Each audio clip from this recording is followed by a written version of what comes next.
ভাই কি ভাড়া চালান না? ভাই বিপদে পড়ছি বুঝছেন, আপনার গেছি সৌদি আরব, ওই দালালের চক্রান্ত পড়ে পরে এখানে আর কোনো কাজ কাম পাই না, চলে যাইছি বুঝলেন। বাসা যাওয়ার মতন এই ভাড়াও নাই। বাসা হলো আপনার কাকবর, কাগজ তুলেন দিই কাকবর মুসলিম আবার তুলেন। না, আমার কাছে তো ভাড়া নাই ভাই। তো ভাড়া নাই, চলো আমি নিয়ে যাই। নিয়ে যাবেন? আচ্ছা আই ভাই আই, আপনি আমার অনেক বড় উপকার করছেন ভাই। শুনেন একটু সাইড করে দাঁড়ান, আমার ব্যাগ একটা লাগিয়েছে। এরা বাংলাদেশে এখনো কিন্তু মানবিক লোক আছে। আমি ওনাকে বলছি আমি সৌদি আরব থেকে আসতেছি, এক দালালের চক্রান্ত পড়ে সেখানে গেছি, কোনো কাজ কাম পাই না, চলে আসছি, এখন আমার কাছে ভাড়া নাই, আমার বাসা পর্যন্ত পৌঁছে দেন। উনি এক কথাতে বললে উঠেন, ভাড়া লাগবে না।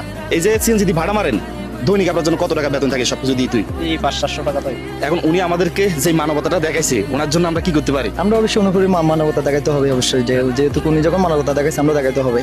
উনি বলছে দি তুই মানে এভারেজে দৈনিক 600-700 টাকা করে ওনার থাকে, ধরেন 700 টাকা করে হলে ওনার 5 দিনের বেতন কত? 3,500। 3,500। 1 2 3 4 5 নেন আমি কেন নেবো ভাইয়া?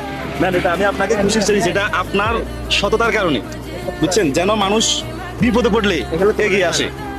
হ্যাঁ এত টাকা দিয়ে আমি